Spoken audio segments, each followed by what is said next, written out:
So I've been out for about a month, and my social life starts up a little bit. Go down the pub with some mates, a few pints of cider, knocked those first two down very quickly. The third one I took the rest of the evening over because it all went to my head very quickly. Also, what started up was going to see some gigs. The first gig was Thunder at Oxford New Theatre, December 90. Don't remember the gig that much, but I do remember if you've been in any of those theatres or cinemas with those tiny pokey little seats, can you imagine wedging yourself in there when like half your body is twice the size it should be and you've got a sling on? It was excruciating pain through my left side. I could barely bend my left leg far enough to sit in there. I mean, the band was good, but all I remember is a lot of painful grief. Heard back from the DVLA, and as I expected, bearing in mind it was 1990, took my motorbike licence away, and it said on the car bit, automatics only. Well, it's not the end of the world, is it? Then wrote to my insurance company, and as I said in a previous video, it's 1990, so discrimination is allowed. They wrote back, oh, yes, thank you for informing us about your condition and accident. We would like you to stay with us. Would you mind paying an extra 40% loading? It's like, what the? How can they say it's a 40% loading? Oh, well, they can do what they like. So, of course, what do? I phone them up and I say, well, what's this 40% loading? What has happened is I've had an accident. Yes, that's company policy for people in your position.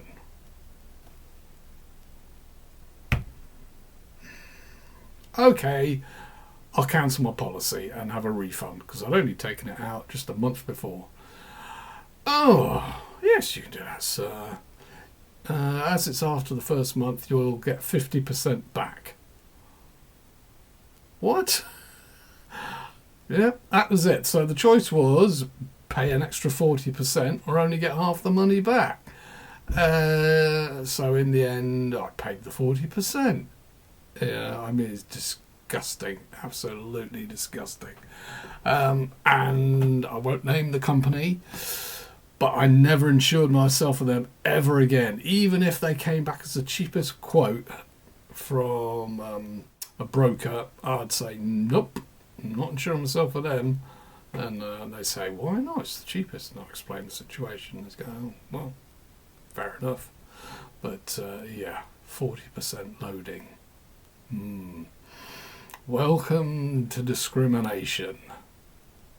Now, with the car, all I had to do was put a steering knob on the car, and that was easy to do. Just went down the local auto shop, bought one for a truck, bolted it on, started trying to move the steering wheel, and the thing would just go like that. Because even though it clamped up tight, it was onto hard plastic and I had no power steering, so I was having to put an enormous amount of force through this poor steering knob. So luckily my mate Nick came to the rescue, basically drilled a hole straight through the steering wheel, drilled a hole through the steering knob clamp, put a bolt through, and that solved that problem. The other thing we had to do, which wasn't strictly necessary but made life a lot easier, was the indicators were on the left hand side, and that wasn't very helpful.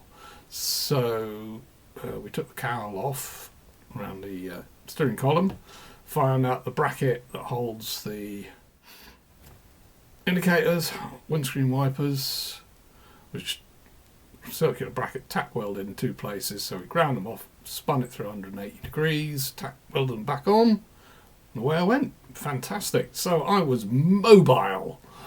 Brilliant. Didn't particularly have anywhere to go necessarily, but it gave you the feeling of freedom, independence, and starting to get back to normality, which was kind of what you really were after. So you've got this new condition, brachial plexus, phantom limb. You don't know anything about it at all. Pre-internet,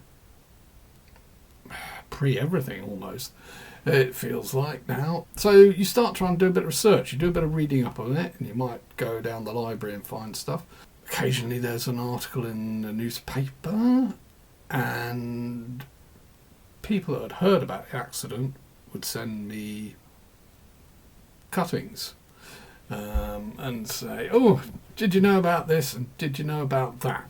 Also around this time the pain was really getting unmanageable, and my dad sort of stepped in because he was a bit of a big cheese, as it were. Had a word with the doctor, and between the two of them managed to get me referred to the pain relief unit at Oxford, and I had to wait till mid-January for that. Also, about this time, like I said, my dad kind of stepped in a bit. Went to see a solicitor and tried to determine whether there was a court case that could come from this, and it was determined yes. So I was warned it's going to take a long time, like 5 years. Might not get anything, might get something, don't know. Long process. So that was instigated, and stuff like, medical reports were going to be done at some point, and accident reports done at some time, and then there'd be loss of earnings calculated and the usual spiel, and it did all take a very long time. Christmas came, Christmas went, don't really remember Christmas at all. No pictures of me at Christmas. So now I was mobile. The good thing was I could carry on seeing this girl that I'd started seeing in December when I came out shortly after the accident. Sadly, no, it didn't work out. It wasn't her fault. It was all me. I just was not in a happy place at all. And the worst thing is, and I mentioned it in my last video, the sling, alright? So anyone that wears a sling out, after a period of time, it's something you get used to, but in your early days, let's say you want to put your arms around someone, so what happens, you got that there, and you go like that, and it's like, there's this great big thing, not that thing, this thing here, that's acting as a barrier. Okay, so you have it out of your sling, and you go to put your arm around someone, but you're used to using two arms, and it just freaked me out. I couldn't cope with that at all. I really, really did not like being able to, and it's not just, a potential date, it's family, and, just being a normal human gesture, isn't it? Affection. And no. I don't think she was so bothered. It was me. That freaked me out big time, and I was not happy. As promised, a piece of video of me about 2 months after my accident. As you can see, still wearing a watch. Must have had my mum put that one on. As you can see, no sling. Now, is that cause I've taken the sling off? Is that because I've gone out without a sling? Or is that because I'm using a scarf? Can't really remember, if I'm honest. Yes, I'm probably pissed, judging by the fact there's an empty glass of wine there. And we were all round Nick's house watching the video of him drag racing at Longmarston. And I was pit crew. So for me it's kind of, oh yeah, this is fun. Oh, there I am with two arms. But, that's life, isn't it? So we're into January, and I'm starting to cope fairly well with having the one hand. I've learnt to replace my hand with other things. So it might be use your mouth for something, use your feet, use your knees. Sometimes if you wanted to hold something, you just use your body and hold whatever it is against a flat surface. So I was kind of getting, you know, a bit more adept at things. So by this stage, it's a couple of months in, I've run out of holiday pay, I've run out of sick pay, I'm now on statutory sick pay, and I figured, I'm starting to not get bored, but I've kind of, you know, getting ready, I'm thinking, right, I need to get back to work. So I went and had a meeting with work, and that went well enough. I said, look, you know, can I come back part-time, and if I'm having a really bad day, then I don't come in, but if I'm having a good day, I can come in and do whatever I can do. And yeah, they were flexible about it.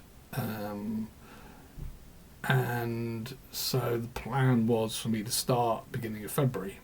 So it gave me a few more weeks recovery time. And really sort of every day you were coping with life a little better with setbacks. But, you know, they weren't the end of the world setbacks type of thing. So I wouldn't say I was looking forward to going back to work, but, you know, it's more progress, as it were. In mid-January, at last, came to an agreement about the motorbike. So the first offer had come back at £1,000. I said, don't be ridiculous, I've got receipts for £3,500 here. Second offer came back 2,000. No. Third and final offer £3,000, and I thought, oh, that's going to be the closest I'm going to get. So I took the money. Ironically, this was 1991, the very start of. What did we all do in the 1980s apart from wear watches? Like I said, we all accrued quite a bit of debt on credit cards. So I used my money, pay off all my debts, and had a couple £100 left at the end of it. And it's like, really? 9 years on a motorbike, and that's all I've got to show for it. But that's life, isn't it? At least I was debt free, so I had, you know, a bit of money in the bank, not much, and I had a car, and I was going back to work, so it wasn't all bad. Around mid-January, I finally got to the pain relief unit at Oxford. Well, then it was in Abingdon then, and I met with consultant Henry McQuay. He was just what you wanted, really. Quite honest. He said, do you want, basically it was along the lines of, do you want the bad news or do you want the bad news? And I said, just, you know, tell me. And he goes, well, the pain's going to be here for quite a long time. And I said, oh, how long's a long time? And he said, well, 15, 20 years. Shit. Okay. And the other bad news is we don't really have any drugs that will treat it.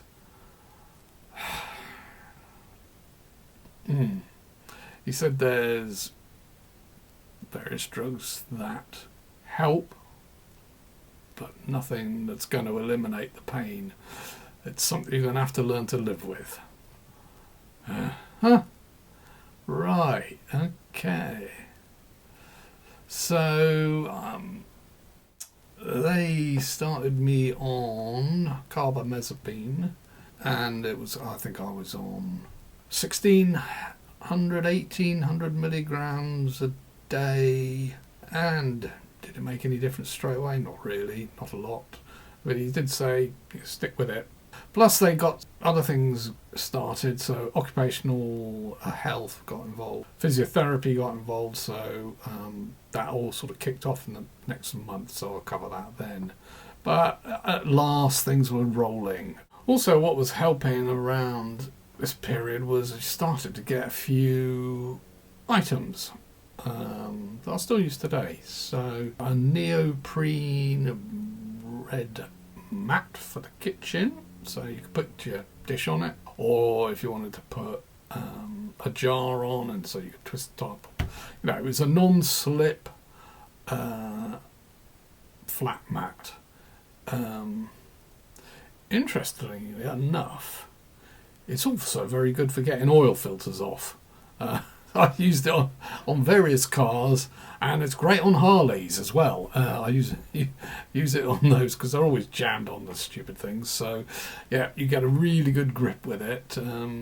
So, yes, that's why mine looks a bit rough. And the other thing, of course, was a fork with an edge on it. Great idea in theory. In practice, you stick it in your mouth for the first time and end up cutting the inside of your mouth, of course. Because you go, and like the blade's there. So after doing that a few times, you learn to respect it, shall we say. It is useful if you like a pork chop. It's brilliant for that. Can you cut a steak with it? No, it's not that good. But I got these quite early on and still use them whenever I need to today. So it's been 3 months pretty much since the accident, and things, while they're not great, are kind of progressing in the right direction. I'm mobile, I'm going out again, I'm preparing for work and trying to get back into that routine.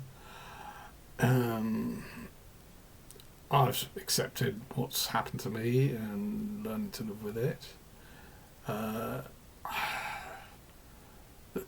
Even the physical side of it isn't the end of the world. You can cope with one arm quite happily and live a normal life. What's really debilitating is the pain and the lack of sleep, or lack of consistent sleep, and they, just are a nightmare to try and deal with in everyday life. But I was struggling on and hoping, as you do, life's going to get better and keep plugging away.